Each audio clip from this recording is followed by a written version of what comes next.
कल्पना कीजिए, आप एक ऐसे पॉइंट पर खड़े हो जहां आप ऑलरेडी दुनिया को एक नए नज़रिए से देखना शुरू कर चुके हो। पिछले वीडियो में आपने सिर्फ एक कहानी नहीं सुनी थी, आपने इंसानों के दिमाग का हिडन सिस्टम समझा था। और अगर आप ध्यान से याद करो तो आपने ये 15 पावरफुल लेसन सीखे थे।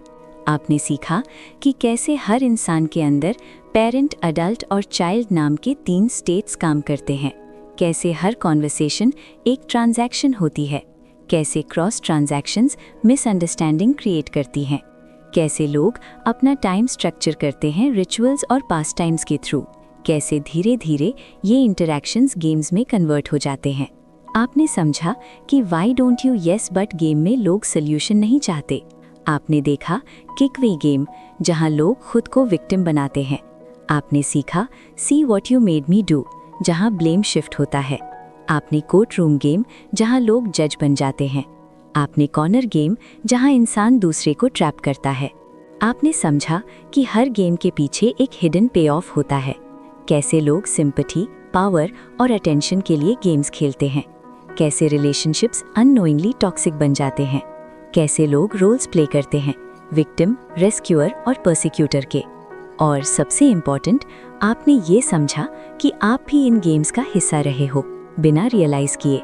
लेकिन ये सिर्फ आधी कहानी थी, क्योंकि असली डेंजरस गेम्स अब शुरू होते हैं। अब आप देखेंगे वो गेम्स जो सरफेस पर सिंपल लगते हैं, लेकिन अंदर ही अंदर इंसान को कंट्रोल करते हैं। कल्पना कीजिए, आप किसी के सामने खड़े हो, वो आपसे कहता है मैं तो बस तुम्हारी हेल्प कर रहा हूँ। लेकिन धीरे धीरे आप रियलाइज करते हो ये हेल्प नहीं, कंट्रोल है। ये है I am only trying to help you game, जहाँ इंसान हेल्प के नाम पर आपकी लाइफ का कंट्रोल लेने लगता है। फिर आप मिलते हो एक ऐसे इंसान से जो कहता है मैं बेचारा हूँ, मैं कुछ नहीं कर सकता, और आप उसे हेल्प करने लगते हो, लेकिन वो कभी चेंज नहीं होता। ये है इंडिजेंस गेम, जहाँ इंसान अपनी वीकनेस को ही अपनी आइडेंटिटी बना लेता है। फिर आप देखते हो एक और इंटरेस्टिंग पैटर्न, एक इंसान जो हमेशा सिंपल बनकर रहता है, लेकिन अंदर ही अंदर सब कुछ कंट्रोल कर रहा होता है। ये है पेसेंट गेम, जहाँ इंसान अपनी इंटेलिजेंस को हाइड करता है ताकि वो अननोटिस्ड पावर गेन कर सके। और फिर आपको एक शॉकिंग ट्रूथ समझ आता है कि हर गेम बुरा नहीं होता। कुछ गेम्स ऐसे भी होते हैं जो आपको ग्रो करते हैं। ये हैं गुड गेम्स, जहाँ लोग एक दूसरे को पुश करते हैं लेकिन मैनिपुलेट नहीं करते। और एंड में आपको सबसे पावरफुल रियलाइजेशन मिलता है कि ये सब गेम सिर्फ रैंडम नहीं है, ये एक स्क्रिप्ट है जो आपकी लाइफ को कंट्रोल कर रही है। ये है द सिग्निफिकेंस ऑफ गेम्स, जहां आप समझते हो कि या तो आप गेम खेल रहे हो या गेम आपको खेल रहा है। इसी के साथ चलो शुरू करते हैं इस बुक के अगले चैप्टर को। Chapter 16, see what you made me do. कल्पना कीजिए, आप किसी के साथ बात कर रहे हो, सब कुछ नॉर्मल चल रहा है, फिर अचानक कोई छोटी सी गलती हो जाती है और सामने वाला तुरंत कहता है देखा, तुम्हारी वजह से ये सब हुआ, अगर तुमने ऐसा नहीं किया होता तो मैं ऐसा रिएक्ट नहीं करता। आप शॉक हो जाते हो क्योंकि आपको लगता है कि आपने इतनी बड़ी गलती की ही नहीं, लेकिन फिर भी ब्लेम आप पर आ जाता है। आप धीरे धीरे नोटिस करते हो ये एक बार नहीं हो रहा, ये बार बार हो रहा है। हर बार जब कुछ गलत होता है, सामने वाला अपनी रिस्पॉन्सिबिलिटी लेने के बजाय उसे आप पर डाल देता है। ये सिर्फ ब्लेम नहीं है, ये एक गेम है। इस गेम में इंसान अपने एक्शंस का कंट्रोल दूसरों को दे देता है और फिर कहता है कि मैं जो भी कर रहा हूँ वो तुम्हारी वजह से है, जैसे उसका बिहेवियर उसके कंट्रोल में ही नहीं है, जैसे आप ही उसे मजबूर कर रहे हो ऐसा करने के लिए। आप एक सीन देखते हो, एक इंसान गुस्सा होकर चिल्लाता है, फिर कहता है तुमने मुझे प्रोवोक किया। एक इंसान गलती करता है, फिर कहता है तुमने मुझे डिस्ट्रैक्ट किया। एक इंसान रूड बिहेव करता है, फिर कहता है तुमने मुझे इरिटेट किया। हर बार सेम पैटर्न, एक्शन उसने लिया लेकिन रिस्पॉन्सिबिलिटी आप पर डाल दी। आप धीरे धीरे समझने लगते हो कि ये गेम एक शील्ड है, एक तरीका है गिल्ट से बचने का, अपनी मिस्टेक्स को जस्टिफाई करने का और खुद को विक्टिम बनाने का। इस गेम का पे ऑफ क्या है? Freedom from responsibility. इंसान फील करता है कि उसने कुछ गलत नहीं किया, सब कुछ सिचुएशन की वजह से हुआ या दूसरों की वजह से हुआ। लेकिन इसके साथ एक और चीज़ मिलती है, मॉरल एडवांटेज। वो कहता है मैं गलत नहीं हूँ, तुमने मुझे ऐसा बनाया। आप रियलाइज करते हो कि जब तक इंसान अपने एक्शंस की रिस्पॉन्सिबिलिटी नहीं लेता, तब तक वो कभी चेंज नहीं कर सकता और जो इंसान इस गेम में फंस जाता है वो या तो गिल्ट फील करता है, या डिफेंड करता है, या कंफ्यूज हो जाता है, और धीरे धीरे वो भी अपने आप को डाउट करने लगता है। ये गेम रिलेशनशिप्स को वीक बनाता है, क्योंकि यहाँ अकाउंटेबिलिटी नहीं होती, सिर्फ ब्लेम होता है। आप अपनी लाइफ को याद करते हो। क्या कभी किसी ने आपसे कहा है ये सब तुम्हारी वजह से हुआ? और क्या कभी आपने भी अननोइंगली किसी और पर ब्लेम डाला है? ये गेम एक पावरफुल लेसन देता है कि रियल पावर तब आती है जब आप कहते हो जो भी हुआ उसकी रिस्पॉन्सिबिलिटी मेरी है। अब कहानी और इंटरेस्टिंग होने वाली है। अगला गेम आपको ले जाएगा एक ऐसे पैटर्न में जहां लोग एडवाइस मांगते हैं, लेकिन असल में उन्हें सोल्यूशन नहीं चाहिए होता, उन्हें सिर्फ गेम खेलना होता है। Chapter 17 why don't you yes but. कल्पना कीजिए आप किसी दोस्त के साथ बैठे हों। वो थोड़ा परेशान लग रहा है। वो कहता है यार मेरी लाइफ में ये प्रॉब्लम है, मैं क्या करूं? आप जेन्युइनली हेल्प करना चाहते हो। आप कहते हो तुम ऐसा ट्राई करो। वो कहता है हाँ पर ये पॉसिबल नहीं है। आप दूसरा सल्यूशन देते हो। वो कहता है हाँ पर उसमें भी प्रॉब्लम है। आप तीसरा आइडिया देते हो। वो फिर कहता है हाँ पर ये भी काम नहीं करेगा। और धीरे धीरे आप थक जाते हो, फ्रस्ट्रेट हो जाते हो और फाइनली कहते हो मुझे नहीं पता तुम क्या कर सकते हो। और वो चुप हो जाता है, जैसे उसे वही चाहिए था। ये सिर्फ एडवाइस लेना और रिजेक्ट करना नहीं है, ये एक गेम है। इस गेम में इंसान सरफेस पर हेल्प मांगता है, लेकिन अंदर से उसका गोल होता है हर सल्यूशन को रिजेक्ट करना, क्योंकि उसे सल्यूशन नहीं चाहिए, उसे एक फीलिंग चाहिए। आप धीरे धीरे समझने लगते हो इस गेम का पे ऑफ क्या है। हेल्पलेसनेस का कन्फर्मेशन। वो इंसान प्रूव करता है मेरी प्रॉब्लम का कोई सल्यूशन नहीं है, मैं कुछ नहीं कर सकता, मेरी सिचुएशन यूनिक है। और जब आप फ्रस्ट्रेट हो जाते हो तो वो और स्ट्रांग फील करता है, क्योंकि अब उसने आपको भी कन्विंस कर दिया। आप एक और चीज़ नोटिस करते हो, इस गेम में दूसरा इंसान यानी आप रेस्क्यूअर बन जाते हो। आप सॉल्यूशंस देने लगते हो, हेल्प करने लगते हो और धीरे धीरे ट्रैप हो जाते हो। जब तक आप समझते हो तब तक आप ऑलरेडी गेम का पार्ट बन चुके होते हो। आप जितना ज़्यादा ट्राई करते हो उतना ही ज़्यादा वो रिजेक्ट करता है और एंड में आप ही फ्रस्ट्रेट होकर पीछे हट जाते हो और वही उसका विन है। आप रियलाइज़ करते हो कि हर प्रॉब्लम का सल्यूशन देना ज़रूरी नहीं होता। कुछ लोग सल्यूशन के लिए नहीं, वैलिडेशन के लिए बात करते हैं और कुछ लोग सिर्फ गेम खेल रहे होते हैं। ये गेम एक पावरफुल ट्रूथ दिखाता है कि जब तक इंसान खुद चेंज नहीं चाहता तब तक दुनिया का कोई भी एडवाइस उसे चेंज नहीं कर सकता। आप अपनी लाइफ को याद करते हो। क्या कभी आपने भी किसी को बार बार सल्यूशंस दिए और वो हर बार रिजेक्ट करता गया? या क्या कभी आप खुद भी ऐसे सिचुएशन में थे जहां आप बस अपनी प्रॉब्लम को रिपीट करते रहे और कुछ चेंज नहीं हुआ? अब कहानी एक नए फेज में जा रही है। अब आप देखोगे पार्टी गेम्स, जहां सब कुछ कैजुअल लगता है, फनी लगता है, लेकिन अंदर ही अंदर वहां भी हिडन गेम्स चल रहे होते हैं और लोग अननोइंगली एक दूसरे को प्ले कर रहे होते हैं। Chapter 18 ain't it awful. कल्पना कीजिए आप कुछ लोगों के साथ बैठे हों। एक कैजुअल गैदरिंग है, सब लोग रिलैक्स हैं। फिर कोई एक टॉपिक स्टार्ट करता है, आजकल दुनिया कितनी खराब हो गई है। दूसरा तुरंत बोलता है हाँ बिल्कुल, सब कुछ बिगड़ गया है।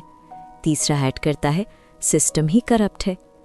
और धीरे धीरे पूरा ग्रुप एक ही डायरेक्शन में फ्लो करने लगता है।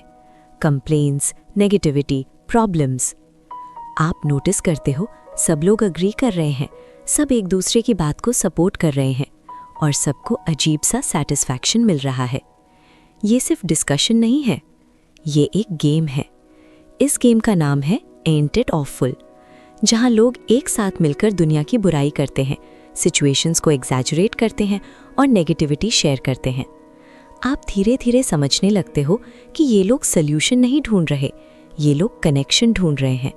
एक ऐसा कनेक्शन जो कंप्लेंट्स के थ्रू बनता है।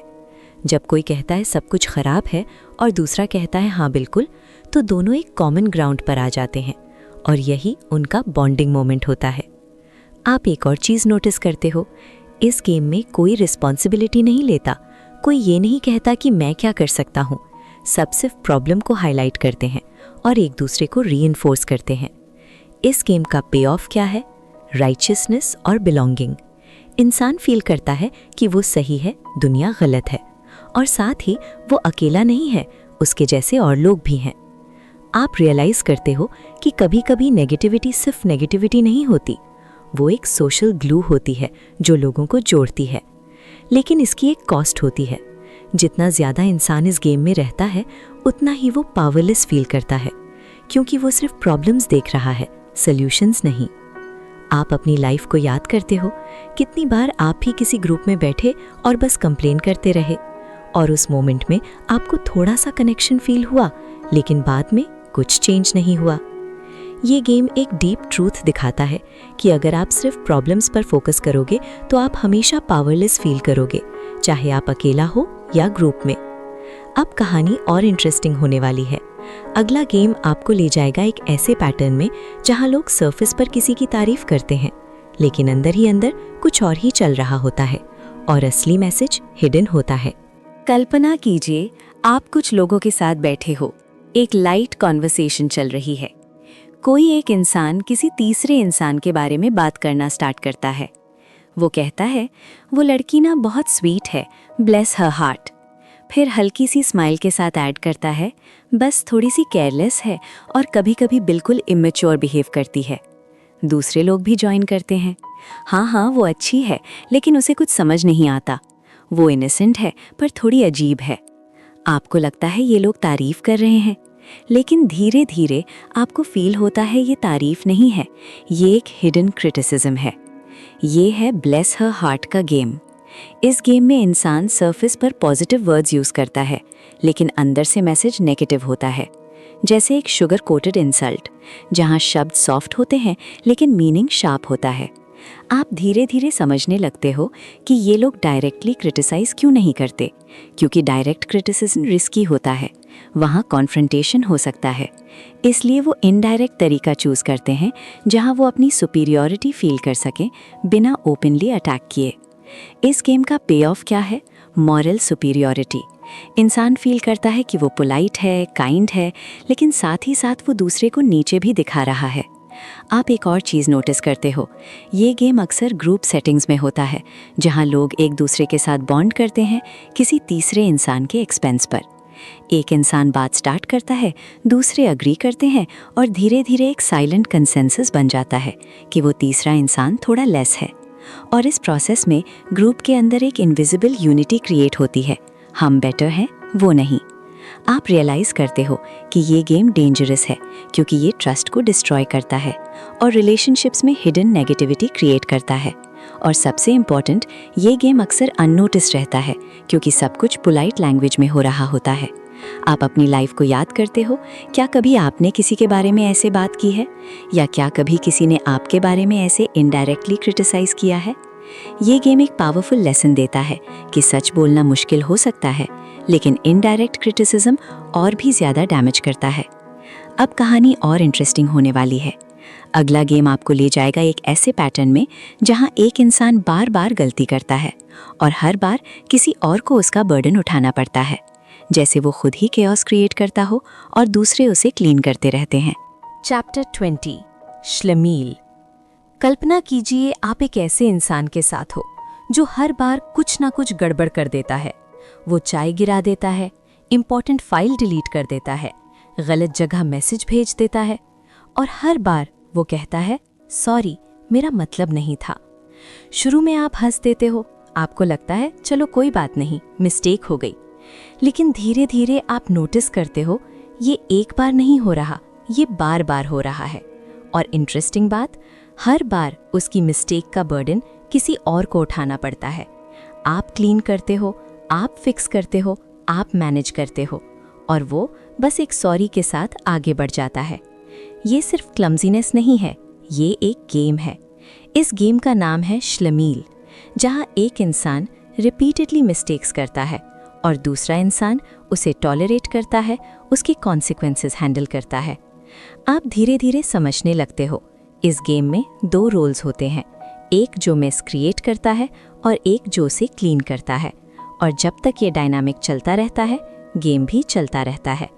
आप एक सीन इमेजिन करते हो, एक इंसान ऑफिस में हमेशा लेट आता है, डेडलाइंस मिस करता है और कहता है यार थोड़ा मैनेज कर लो, और उसका कलीग हर बार उसका काम कवर करता है, उसकी मिस्टेक्स फिक्स करता है। या फिर एक दोस्त बार बार प्लान्स कैंसिल करता है और कहता है सॉरी यार नेक्स्ट टाइम पक्का, और आप हर बार उसे माफ़ कर देते हो और वेट करते रहते हो। ये सब एक ही पैटर्न है। इस गेम का पे ऑफ क्या है? एक तरफ फ्रीडम फ्रॉम रिस्पॉन्सिबिलिटी, दूसरी तरफ मॉरल सुपेरियॉरिटी या टॉलरेंस का फीलिंग। जो इंसान मिस्टेक्स करता है वो फील करता है कि वो बच गया, उसे कॉन्सिक्वेंसेस फेस नहीं करने पड़े, और जो इंसान टॉलरेट करता है वो फील करता है कि वो बेटर है, ज़्यादा रिस्पॉन्सिबल है, ज़्यादा पेशेंट है। आप रियलाइज़ करते हो कि जब तक आप किसी के बिहेवियर को टॉलरेट करते रहोगे तब तक वो चेंज नहीं करेगा, और जब तक वो चेंज नहीं करेगा ये साइकिल रिपीट होती रहेगी। ये गेम एक डीप ट्रूथ दिखाता है कि बाउंड्रीज ज़रूरी होती हैं। अगर आप बाउंड्रीज सेट नहीं करोगे तो लोग अननोइंगली आपको यूज़ करते रहेंगे।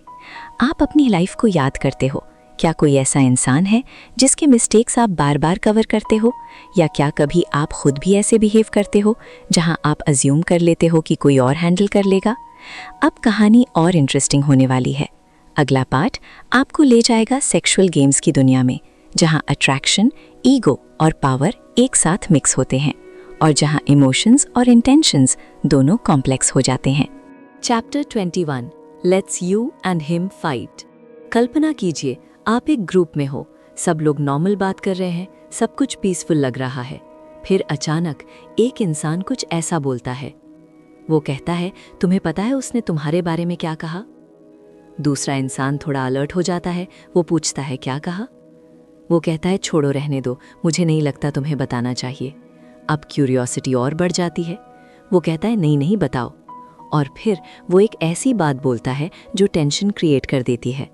अब दोनों लोग एक दूसरे को अलग नज़र से देखने लगते हैं। धीरे धीरे मिसअंडरस्टैंडिंग बढ़ने लगती है और कुछ ही देर में आर्ग्यूमेंट स्टार्ट हो जाता है। और जो इंसान ये सब शुरू करता है वो साइड में खड़ा होता है, क्वाइटली ऑब्जर्व करता है। ये सिर्फ गॉसिप नहीं है, ये एक गेम है। इस गेम का नाम है let's you and him fight, जहाँ एक इंसान 2 लोगों के बीच कॉन्फ्लिक्ट क्रिएट करता है और खुद उसमें डायरेक्टली इन्वॉल्व नहीं होता। आप धीरे धीरे समझने लगते हो इस गेम में एक इंसान मीडिएटर नहीं होता, वो इंस्टिगेटर होता है। वो छोटी छोटी बातों को एग्जैजरेट करता है, हाफ ट्रूथ्स शेयर करता है या कॉन्टेक्स्ट चेंज कर देता है, सिर्फ इसलिए ताकि 2 लोगों के बीच फ्रिक्शन क्रिएट हो। और जब कॉन्फ्लिक्ट स्टार्ट होता है वो या तो एंजॉय करता है या फिर इनोसेंट बनकर कहता है मैंने तो बस सच बताया। इस गेम का पे ऑफ क्या है? एक्साइटमेंट, कंट्रोल और कभी कभी अटेंशन। इंसान फील करता है कि उसने सिचुएशन को कंट्रोल किया, उसने लोगों के इमोशंस को इन्फ्लुएंस किया और वो सेंटर में आ जाता है बिना ओपनली इन्वॉल्व हुए। आप एक और पैटर्न नोटिस करते हो, ये गेम अक्सर तब होता है जब इंसान डायरेक्टली अपनी फीलिंग्स एक्सप्रेस नहीं कर पाता, या जब वो खुद कॉन्फ्लिक्ट फेस नहीं करना चाहता तो वो दूसरों को फ्रंट पर भेज देता है। आप रियलाइज़ करते हो कि ये गेम डेंजरस है, क्योंकि ये ट्रस्ट को ब्रेक करता है, रिलेशनशिप्स को डैमेज करता है, और सबसे बड़ी बात ये लोगों के बीच अननेसेसरी डिस्टेंस क्रिएट करता है। और जो लोग फाइट कर रहे होते हैं उन्हें पता भी नहीं होता कि उन्हें ट्रिगर किसने किया।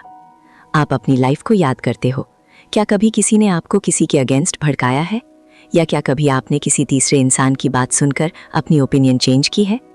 ये गेम एक पावरफुल लेसन देता है कि हर इन्फॉर्मेशन सच नहीं होती और हर कॉन्फ्लिक्ट का सोर्स वही नहीं होता जो आप देख रहे हो। कभी कभी असली प्लेयर बैकग्राउंड में होता है। अब कहानी और इंटेंस होने वाली है।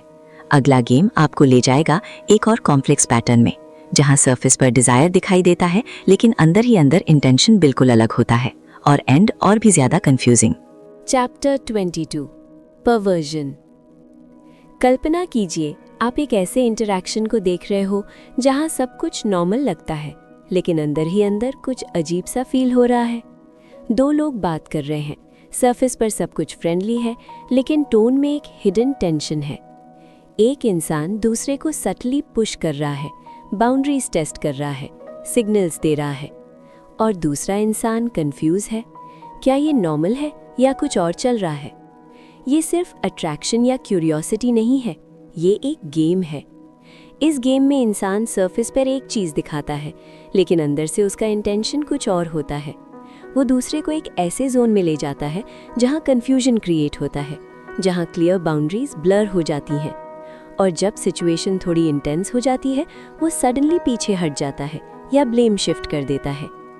आप धीरे धीरे समझने लगते हो कि इस गेम का कोर है मिक्स्ड सिग्नल्स।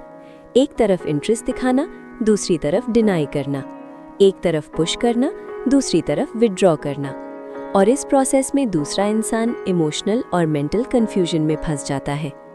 इस गेम का पे ऑफ क्या है? कंट्रोल और मॉरल सुपीरियॉरिटी। जो इंसान गेम खेल रहा है वो सिचुएशन को कंट्रोल करता है और जब चाहे नैरेटिव चेंज कर देता है, और एंड में वो अपने आप को सेफ पोजीशन में रख लेता है, जैसे गलती उसकी नहीं थी बल्कि दूसरे की थी। आप एक और पैटर्न नोटिस करते हो। इस गेम में अक्सर शेम और गिल्ट का एलिमेंट होता है, जहां एक इंसान दूसरे को ऐसे सिचुएशन में ले आता है जहां वो खुद को डाउट करे या गिल्टी फील करे, और फिर उसी गिल्ट का यूज़ करके कंट्रोल मेंटेन करता है। आप रियलाइज़ करते हो कि ये गेम डेंजरस है, क्योंकि ये क्लैरिटी को डिस्ट्रॉय करता है और इंसान को अपनी ही परसेप्शन पर डाउट करने पर मजबूर करता है। ये सिर्फ एक इंटरैक्शन नहीं, ये एक साइकोलॉजिकल ट्रैप है। आप अपनी लाइफ को याद करते हो। क्या कभी आप किसी ऐसे सिचुएशन में फंसे हो जहां सिग्नल्स क्लियर नहीं थे, जहां आप कंफ्यूज थे कि सामने वाला क्या चाहता था, और एंड में आप ही ब्लेम फील करने लगे? ये गेम एक डीप ट्रूथ दिखाता है कि जब इंटेंशंस क्लियर नहीं होते तब रिलेशनशिप सेफ नहीं होते। अब कहानी और इंटेंस होने वाली है। अगला गेम आपको ले जाएगा एक ऐसे पैटर्न में जहां अट्रैक्शन और डेंजर एक साथ आते हैं, और जहां एक छोटी सी सिचुएशन एक बड़े कॉन्फ्लिक्ट में बदल सकती है। Chapter 23 rapport. कल्पना कीजिए आप एक ऐसे सिचुएशन को देख रहे हो जहां सब कुछ पहले नॉर्मल लगता है। दो लोग एक दूसरे से बात कर रहे हैं, थोड़ा अट्रैक्शन है, थोड़ा फ्लर्ट है, सब कुछ कंट्रोल लग रहा है। फिर धीरे धीरे सिचुएशन थोड़ी इंटेंस होने लगती है। सिग्नल्स एक्सचेंज होते हैं, बाउंड्रीज टेस्ट होती हैं और दोनों एक एज पर खड़े होते हैं। लेकिन अचानक सब कुछ चेंज हो जाता है। एक इंसान पीछे हट जाता है और कहता है तुमने लिमिट क्रॉस कर दी। दूसरा इंसान शॉक में आ जाता है, उसे समझ नहीं आता अभी तक सब नॉर्मल था, अब अचानक क्या बदल गया। ये सिर्फ मिसअंडरस्टैंडिंग नहीं है, ये एक गेम है। इस गेम में एक इंसान कॉन्शियसली या सबकॉन्शियसली एक ऐसी सिचुएशन क्रिएट करता है जहां दूसरा इंसान इन्वॉल्व हो जाए, इमोशनली या फिजिकली क्लोज आ जाए, और फिर एक पॉइंट पर वो सडनली लाइन ड्रॉ कर देता है और दूसरे को ब्लेम करता है। आप धीरे धीरे समझने लगते हो कि इस गेम का कोर है पुश एंड पुल। एक तरफ इनवाइट करना, दूसरी तरफ रिजेक्ट करना, एक तरफ अलाउ करना, दूसरी तरफ अक्यूज करना, और जब दूसरा इंसान कंफ्यूज होकर रिएक्ट करता है तब गेम कंप्लीट होता है। इस गेम का पे ऑफ क्या है? पावर और विक्टिम पोजीशन। जो इंसान गेम खेल रहा है वो एंड में विक्टिम बन जाता है और दूसरे को रॉन्ग प्रूफ कर देता है, और जो दूसरा इंसान है वो गिल्ट फील करता है, कंफ्यूज होता है और अपनी ही इंटेंशंस पर डाउट करता है। आप एक और चीज़ नोटिस करते हो, ये गेम बहुत सेंसिटिव और डेंजरस हो सकता है, क्योंकि यहाँ इमोशंस के साथ साथ रेप्यूटेशन और ट्रस्ट भी इन्वॉल्व होते हैं। इसलिए इस गेम को समझना बहुत ज़रूरी है, ना सिर्फ दूसरों के बिहेवियर को समझने के लिए बल्कि अपनी बाउंड्रीज क्लियर रखने के लिए भी। आप रियलाइज़ करते हो कि जब भी सिग्नल्स मिक्स हों, जब भी क्लैरिटी ना हो, वहाँ रुकना ज़रूरी है, क्योंकि कन्फ्यूजन के बाद अक्सर ब्लेम आता है। ये गेम एक स्ट्रॉन्ग लेसन देता है कि क्लियर कम्युनिकेशन और रिस्पेक्ट के बिना कोई भी इंटरैक्शन सेफ नहीं होता। आप अपनी लाइफ को याद करते हो। क्या कभी आप किसी ऐसे सिचुएशन में फंसे हो जहां आपको समझ नहीं आया कि लाइन कहाँ है और फिर आप ही गलत फील करने लगे? अब कहानी एक नए जोन में जाने वाली है। अगला गेम आपको ले जाएगा अंडरवर्ल्ड गेम्स की तरफ, जहां स्टेक्स और भी हाई होते हैं और जहां गेम का इम्पैक्ट सिर्फ इमोशंस तक लिमिटेड नहीं रहता। चैप्टर 24 कॉप्स और रॉबर्स। कल्पना कीजिए आप एक ऐसे सिनारियो को देख रहे हो जहां एक तरफ रूल्स है और दूसरी तरफ उन्हें तोड़ने वाले लोग। एक तरफ अथॉरिटी है, कंट्रोल है, सिस्टम है, और दूसरी तरफ रिबेलियन है, रिस्क है और थ्रिल है। सरफेस पर सब कुछ सिंपल लगता है। एक इंसान गलती करता है और दूसरा उसे पकड़ने की कोशिश करता है। लेकिन धीरे धीरे आपको फील होता है ये सिर्फ रूल ब्रेक करने और पकड़ने का गेम नहीं है, ये एक साइकोलॉजिकल गेम है। इस गेम में 2 मेन रोल्स होते हैं, कॉप्स और रॉबर्स। रॉबर रूल्स तोड़ता है, रिस्क लेता है, बाउंड्रीज क्रॉस करता है। कॉप उसे पकड़ने की कोशिश करता है, कंट्रोल मेंटेन करता है, ऑर्डर रिस्टोर करता है। लेकिन इंटरेस्टिंग बात यह है, दोनों एक दूसरे पर डिपेंड करते हैं। अगर रॉबर नहीं होगा तो कॉप का रोल मीनिंगलेस हो जाएगा, और अगर कॉप नहीं होगा तो रॉबर का थ्रिल खत्म हो जाएगा। आप धीरे धीरे समझने लगते हो ये सिर्फ क्राइम और पनिशमेंट का सिस्टम नहीं है, ये एक साइकिल है जहां दोनों रोल्स एक दूसरे को जस्टिफाई करते हैं। आप एक सीन इमेजिन करते हो, एक इंसान रूल्स ब्रेक करता है, फिर कहता है सिस्टम ही गलत है। दूसरा इंसान उसे पनिश करता है और कहता है डिसिप्लिन जरूरी है।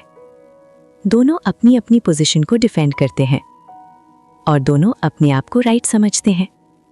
ये गेम सिर्फ सोसाइटी तक लिमिटेड नहीं है, ये पर्सनल लाइफ में भी होता है। एक पेरेंट और चाइल्ड के बीच, एक बॉस और एम्प्लॉय के बीच, एक रिलेशनशिप में भी जहां एक इंसान रिबेल करता है और दूसरा कंट्रोल करता है। आप नोटिस करते हो इस गेम का पे ऑफ क्या है। एक तरफ थ्रिल और फ्रीडम का फीलिंग, दूसरी तरफ अथॉरिटी और कंट्रोल का फीलिंग। रॉबर फील करता है कि वो सिस्टम से ऊपर है, उसने रूल्स तोड़ दिए। कॉप फील करता है कि वो पावरफुल है, उसने ऑर्डर रिस्टोर किया। लेकिन दोनों एक लूप में फंस जाते हैं जहां कोई रियल चेंज नहीं होता, सिर्फ रोल्स रिपीट होते रहते हैं। आप रियलाइज करते हो कि जब तक इंसान सिर्फ रिबेल करेगा या सिर्फ कंट्रोल करेगा तब तक बैलेंस नहीं आएगा। ये गेम एक डीप ट्रूथ दिखाता है कि रियल ग्रोथ तब होती है जब इंसान कॉन्शियसली चूज करे, ना ब्लाइंडली रूल्स तोड़ना, ना ब्लाइंडली एनफोर्स करना, बल्कि समझना और वाइजली एक्ट करना। आप अपनी लाइफ को याद करते हो, क्या कभी आपने बिना रीजन रूल्स तोड़ दिए सिर्फ थ्रिल के लिए? या क्या कभी आपने किसी को कंट्रोल करने की कोशिश की सिर्फ अपनी अथॉरिटी फील करने के लिए? अब कहानी और गहरी होने वाली है। अगला पार्ट आपको ले जाएगा कंसल्टिंग रूम गेम्स की दुनिया में, जहां हेल्प करने वाले और हेल्प लेने वाले के बीच एक और कॉम्प्लेक्स गेम चल रहा होता है जो सरफेस पर बिल्कुल अलग दिखता है। कल्पना कीजिए आप एक ऐसे एनवायरनमेंट में हो जहां सब कुछ कंट्रोल्ड है, सेफ है और बाहर की दुनिया से थोड़ा अलग है। जैसे एक जगह जहां लोगों को प्रोटेक्ट किया जा रहा है, गाइड किया जा रहा है और उनकी केयर की जा रही है। सरफेस पर सब कुछ पॉजिटिव लगता है, सपोर्ट है, सिंपैथी है, अंडरस्टैंडिंग है। लेकिन धीरे धीरे आपको फील होता है यहाँ कुछ ज़्यादा ही कंट्रोल्ड है।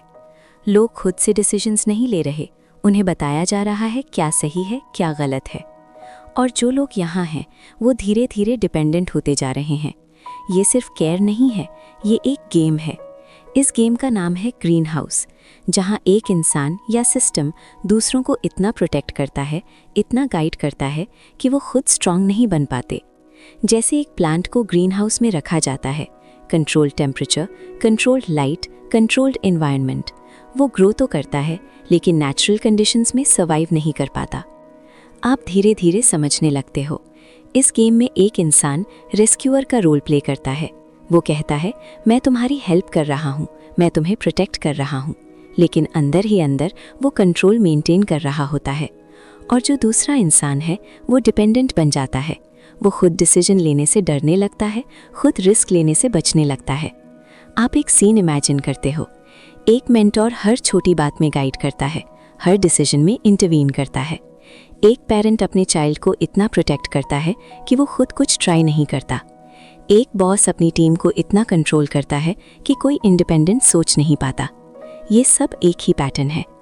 इस गेम का पे ऑफ क्या है? रेस्क्यूअर को फील होता है कि वो इम्पॉर्टेंट है, नेसेसरी है, उसके बिना सिस्टम नहीं चलेगा। और डिपेंडेंट इंसान को फील होता है कि वो सेफ है, उसे रिस्पॉन्सिबिलिटी लेने की ज़रूरत नहीं। लेकिन लॉन्ग टर्म में दोनों लूज़ करते हैं। एक अपनी इंडिपेंडेंस लूज़ करता है और दूसरा अपनी ऑथेंटिसिटी। आप रियलाइज़ करते हो कि रियल हेल्प का मतलब ये नहीं है कि आप किसी को बचाओ। रियल हेल्प का मतलब है किसी को इतना स्ट्रांग बनाना कि वो खुद हैंडल कर सके। ये गेम एक पावरफुल लेसन देता है कि ओवर प्रोटेक्शन भी एक ट्रैप हो सकता है और कभी-कभी स्ट्रगल ही वो चीज़ होती है जो इंसान को ग्रो करने पर मजबूर करती है। आप अपनी लाइफ को याद करते हो? क्या कभी आप किसी पर इतना डिपेंड हो गए हो कि आप खुद डिसीजन नहीं ले पा रहे? या क्या कभी आपने किसी को इतना गाइड किया कि वो खुद वीक बन गया? अब कहानी और इंटरेस्टिंग होने वाली है।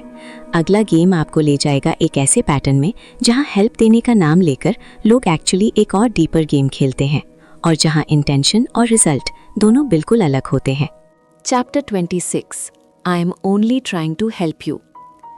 कल्पना कीजिए आप किसी के पास जाते हो, आप थोड़ी प्रॉब्लम में हो और सामने वाला तुरंत कहता है, मैं हूं ना, मैं तुम्हारी हेल्प करता हूं।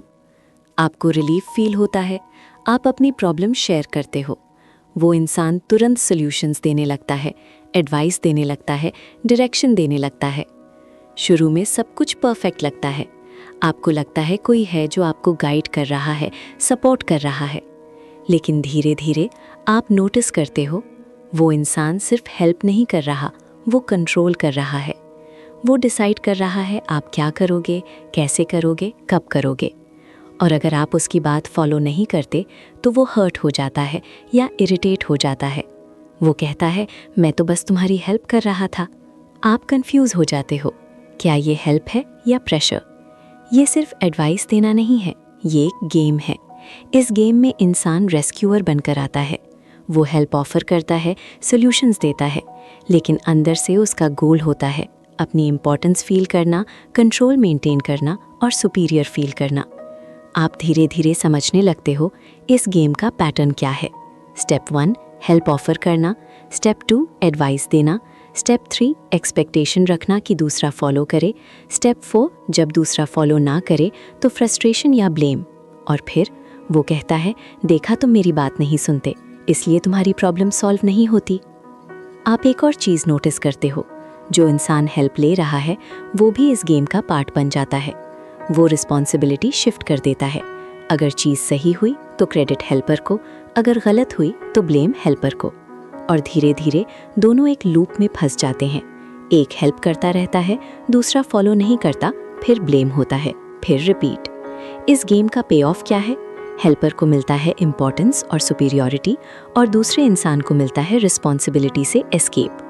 आप रियलाइज करते हो कि रियल हेल्प वो होती है जहां आप किसी को एम्पावर करते हो, ना कि कंट्रोल।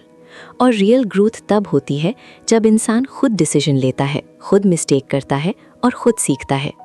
ये गेम एक डीप ट्रूथ दिखाता है कि जब हेल्प ईगो से आती है तो वो हेल्प नहीं, एक ट्रैप बन जाती है। आप अपनी लाइफ को याद करते हो, क्या कभी किसी ने आपकी हेल्प के नाम पर आपको कंट्रोल किया? या क्या कभी आपने भी किसी को गाइड करते करते उसे कंट्रोल करना स्टार्ट कर दिया? अब कहानी और गहरी होने वाली है। अगला गेम आपको ले जाएगा एक ऐसे पैटर्न में जहां इंसान अपनी वीकनेस को एक शील्ड बना लेता है और उसके पीछे छुपा होता है एक और पावरफुल गेम। Chapter 27 indigence. कल्पना कीजिए आप एक ऐसे इंसान को जानते हो जो हमेशा कहता है मैं बेचारा हूँ, मैं कुछ नहीं कर सकता, मेरी सिचुएशन ही ऐसी है। वो हर बार अपनी वीकनेस हाईलाइट करता है। मैं इतना टैलेंटेड नहीं हूँ, मेरे पास रिसोर्सेज नहीं है, मेरी किस्मत ही ख़राब है। शुरू में आपको उसके लिए सिंपैथी फील होती है। आप उसे इनकरेज करते हो, सपोर्ट करते हो, उसे उठाने की कोशिश करते हो। लेकिन धीरे धीरे आप नोटिस करते हो वो इंसान सिर्फ वीक नहीं है, वो अपनी वीकनेस को यूज़ कर रहा है। ये सिर्फ स्ट्रगल नहीं है, ये एक गेम है। इस गेम का नाम है इंडिजेंस, जहां इंसान अपनी हेल्पलेसनेस को एक आइडेंटिटी बना लेता है और उसी आइडेंटिटी के थ्रू दुनिया से रिएक्ट करता है। आप धीरे धीरे समझने लगते हो इस गेम का पैटर्न क्या है। इंसान अपनी प्रॉब्लम्स को एग्जैजरेट करता है, अपनी लिमिटेशंस को हाईलाइट करता है और फिर दूसरों से एक्सपेक्टेशन रखता है कि वो उसे सपोर्ट करें, उसे एक्सक्यूज़ दें, उसे पुश ना करें। आप एक सीन इमेजिन करते हो। एक इंसान कहता है मैं ये काम नहीं कर सकता, मुझे समझ नहीं आता। दूसरा कहता है मैं हेल्प करता हूँ। वो कहता है हाँ पर मैं वैसे भी नहीं कर पाऊंगा। ये सिर्फ लैक ऑफ कॉन्फिडेंस नहीं है, ये एक फिक्स्ड पैटर्न है। इस गेम का पे ऑफ क्या है? सिंपैथी, प्रोटेक्शन और रिस्पॉन्सिबिलिटी से एस्केप। इंसान फील करता है अगर मैं वीक दिखूंगा तो लोग मुझे पुश नहीं करेंगे, अगर मैं हेल्पलेस दिखूंगा तो लोग मुझे ब्लेम नहीं करेंगे, और धीरे धीरे वो अपनी ग्रोथ को खुद ही ब्लॉक कर देता है। आप एक और चीज़ नोटिस करते हो, इस गेम में दूसरे लोग भी इन्वॉल्व होते हैं। कोई रेस्क्यूअर बनकर हेल्प करता है, कोई क्रिटिसाइज करता है और कहता है तुम एफर्ट ही नहीं करते, कोई इग्नोर करता है और उसे सीरियसली नहीं लेता, और ये सब मिलकर उस इंसान की आइडेंटिटी को और स्ट्रॉन्ग बना देते हैं। आप रियलाइज़ करते हो कि कभी कभी इंसान की सबसे बड़ी लिमिटेशन उसकी रियलिटी नहीं होती, उसका बिलीफ होता है। और जब इंसान अपनी वीकनेस को एक्सेप्ट करने के बजाय उसे जस्टिफाई करने लगता है, तब वो गेम स्टार्ट हो जाता है। ये गेम एक पावरफुल लेसन देता है कि अगर आप अपने आप को वीक डिफाइन करोगे तो आप हर सिचुएशन में वही प्रूफ कलेक्ट करोगे जो आप पहले से बिलीव करते हो। आप अपनी लाइफ को याद करते हो, क्या कभी आपने भी अपनी लिमिटेशंस को एक्सक्यूज़ बनाया है, या क्या कभी आप किसी ऐसे इंसान को जानते हो जो अपनी वीकनेस को ही अपनी आइडेंटिटी बना चुका है। अब कहानी अपने फाइनल फेज की तरफ बढ़ रही है। अगला गेम आपको ले जाएगा एक और इंटरेस्टिंग पैटर्न में, जहां इंसान सरफेस पर सिंपल लगता है लेकिन अंदर ही अंदर एक और डीपर गेम चल रहा होता है। Chapter 28 pageant. कल्पना कीजिए आप एक ऐसे इंसान को देख रहे हो जो हमेशा सिंपल दिखने की कोशिश करता है। वो कहता है मुझे कुछ नहीं पता, मैं तो बस एक आम इंसान हूँ, मैं इतना स्मार्ट नहीं हूँ। शुरू में आपको लगता है कि वो सच में सिंपल है, इनोसेंट है, कोई कॉम्प्लेक्सिटी नहीं है उसमें। लेकिन धीरे धीरे आप नोटिस करते हो वो इतना भी सिंपल नहीं है। वो सिचुएशन को समझता है, लोगों को ऑब्जर्व करता है और फिर एक कैलकुलेटेड तरीके से बिहेव करता है। वो जानबूझकर अपने आप को अंडर एस्टिमेट करता है ताकि दूसरे लोग उसे लाइटली लें, उसे सीरियस ना लें और अपनी गार्ड डाउन कर दें। ये सिर्फ सिंप्लिसिटी नहीं है, ये एक गेम है। इस गेम का नाम है पेजेंट, जहां इंसान अपनी इंटेलिजेंस या कैपेबिलिटी को हाइड करता है और एक ऐसा इमेज क्रिएट करता है जहां वो हार्मलेस लगे। आप धीरे धीरे समझने लगते हो इस गेम का पैटर्न क्या है। स्टेप 1 अपने आप को अंडर एस्टिमेट करना। स्टेप 2 दूसरों को कंफर्टेबल फील कराना। स्टेप 3 उन्हें ओपन होने देना। स्टेप 4 फिर सिचुएशन को क्वाइटली कंट्रोल करना। आप एक सीन इमेजिन करते हो। एक इंसान कहता है मुझे बिजनेस का कुछ नहीं पता, लेकिन धीरे धीरे वो सब डिटेल समझ लेता है और एंड में डिसीजन इन्फ्लुएंस करता है। या फिर कोई कहता है मैं तो बस सिंपल हूँ, लेकिन वो लोगों के इमोशंस को समझकर उन्हें अपने हिसाब से गाइड करता है। ये सब एक ही पैटर्न है। इस गेम का पे ऑफ क्या है? Hidden advantage. जो इंसान ये गेम खेल रहा है वो अंडर एस्टिमेट होता है और इसी वजह से वो अनएक्सपेक्टेड कंट्रोल गेन कर लेता है, और दूसरे लोग वो अपनी गार्ड डाउन कर देते हैं और इजीली इन्फ्लुएंस हो जाते हैं। आप रियलाइज़ करते हो कि कभी कभी जो इंसान सबसे सिंपल लगता है वो सबसे ज़्यादा अवेयर होता है, और कभी कभी जो इंसान सबसे लाउड होता है वो सबसे कम अवेयर होता है। ये गेम एक डीप ट्रूथ दिखाता है कि अपीयरेंसेस मिसलीडिंग हो सकती हैं और हर इंसान को उसके वर्ड से नहीं, उसके पैटर्न से समझना चाहिए। आप अपनी लाइफ को याद करते हो, क्या कभी आपने किसी को अंडर एस्टिमेट किया और बाद में रियलाइज़ किया कि वो उतना सिंपल नहीं था? या क्या कभी आपने खुद अपने आप को छोटा दिखाया ताकि आप सिचुएशन को बेटर कंट्रोल कर सको? अब कहानी अपने फाइनल फेज के करीब है। अब आप देखोगे गुड गेम्स, जहाँ पैटर्न सेम होते हैं लेकिन इंटेंशन अलग होता है, और जहाँ इंसान गेम्स को यूज़ करता है ग्रोथ के लिए, ना कि मैनिपुलेशन के लिए। Chapter 29 good games. कल्पना कीजिए आप एक ऐसे वर्ल्ड में हो जहां लोग एक दूसरे के साथ इंटरैक्ट कर रहे हैं, लेकिन इस बार कुछ अलग है। यहाँ भी पैटर्न्स हैं, यहाँ भी इंटरैक्शंस हैं, लेकिन यहाँ कोई हिडन ट्रैप नहीं है, कोई मैनिपुलेशन नहीं है। यहाँ लोग एक दूसरे के साथ इंगेज करते हैं, लेकिन एक पॉजिटिव इंटेंशन के साथ। ये है गुड गेम्स। आप सोच रहे हो गेम्स तो हमेशा नेगेटिव होते हैं, फिर गुड गेम्स क्या होते हैं? गुड गेम्स वो पैटर्न्स हैं जहाँ दोनों साइड्स को फायदा होता है, जहाँ कोई किसी को ट्रैप नहीं कर रहा, बल्कि दोनों एक दूसरे को ग्रो करने में हेल्प कर रहे हैं। आप एक सीन इमेजिन करते हो, दो लोग एक दूसरे को चैलेंज कर रहे हैं, लेकिन एक हेल्दी तरीके से। एक मेंटोर किसी को पुश कर रहा है, लेकिन कंट्रोल नहीं कर रहा। एक दोस्त आपको ऑनेस्ट फीडबैक देता है, लेकिन आपको नीचा दिखाने के लिए नहीं, आपको बेटर बनाने के लिए। ये सब गुड गेम्स हैं। आप धीरे धीरे समझने लगते हो डिफरेंस क्या है बैड गेम्स और गुड गेम्स में। बैड गेम्स में हिडन एजेंडा होता है, मैनिपुलेशन होती है और एंड में कोई ना कोई हर्ट होता है। गुड गेम्स में क्लैरिटी होती है, ऑनेस्टी होती है और एंड में दोनों ग्रो करते हैं। यहाँ कोई विक्टिम नहीं होता, कोई पर्सिक्यूटर नहीं होता, कोई रेस्क्यूअर नहीं होता। यहाँ सिर्फ अवेयर लोग होते हैं जो कॉन्शियसली इंटरैक्ट करते हैं। इस गेम का पे ऑफ क्या है? ग्रोथ, कनेक्शन और सेटिस्फैक्शन। आप रियलाइज करते हो कि गेम्स को कंप्लीटली अवॉइड करना पॉसिबल नहीं है, क्योंकि इंटरैक्शन ही एक पैटर्न है। लेकिन आप चूज कर सकते हो कि आप कौन सा गेम खेलना चाहते हो। आप चाहें तो अनकॉन्शियस गेम्स खेल सकते हो, जहां आप रिपीट करते रहोगे सेम पैटर्न्स, या आप कॉन्शियसली गुड गेम्स चूज कर सकते हो, जहां आप अपनी और दूसरों की लाइफ बेटर बना सकते हो। ये चैप्टर एक होप देता है कि इंसान सिर्फ ट्रैप्ड नहीं है अपने पैटर्न्स में, वो उन्हें चेंज भी कर सकता है। आप अपनी लाइफ को याद करते हो। क्या आपके रिलेशनशिप्स में ऐसे पैटर्न्स हैं जहां दोनों लोग ग्रो करते हैं? या आप भी कभी कभी अननोइंगली गेम्स खेलते हो जहां एंड में कंफ्यूजन या हर्ट होता है? अब कहानी अपने फाइनल कंक्लूजन की तरफ बढ़ रही है। अगला चैप्टर आपको दिखाएगा इन सब गेम्स का रियल सिग्निफिकेंस क्या है और कैसे ये समझ आपकी पूरी लाइफ को चेंज कर सकती है। Chapter 30 the significance of games. कल्पना कीजिए आप अपनी पूरी लाइफ को एक बार पीछे मुड़कर देख रहे हो। हर कॉन्वर्सेशन, हर रिलेशनशिप, हर कॉन्फ्लिक्ट, और अब आपको सब कुछ थोड़ा अलग दिख रहा है। जहां पहले आपको बस सिचुएशंस दिखती थीं, अब आपको पैटर्न्स दिख रहे हैं। जहां पहले आपको लोग रैंडम लगते थे, अब आपको उनके रोल समझ आ रहे हैं। और जहां पहले आप सिर्फ रिएक्ट करते थे, अब आप समझ पा रहे हो कि क्या चल रहा है। यही है इन सब गेम्स का सिग्निफिकेंस। ये गेम सिर्फ छोटी छोटी बातें नहीं हैं, ये इंसान की लाइफ का हिडन स्ट्रक्चर है। हर इंसान एक स्क्रिप्ट फॉलो करता है, एक अनकॉन्शियस स्क्रिप्ट जो उसने अपने पास्ट से बनाई होती है, और फिर वो उसी स्क्रिप्ट को रिपीट करता रहता है, अलग लोगों के साथ, अलग सिचुएशंस में, लेकिन सेम पैटर्न्स के साथ।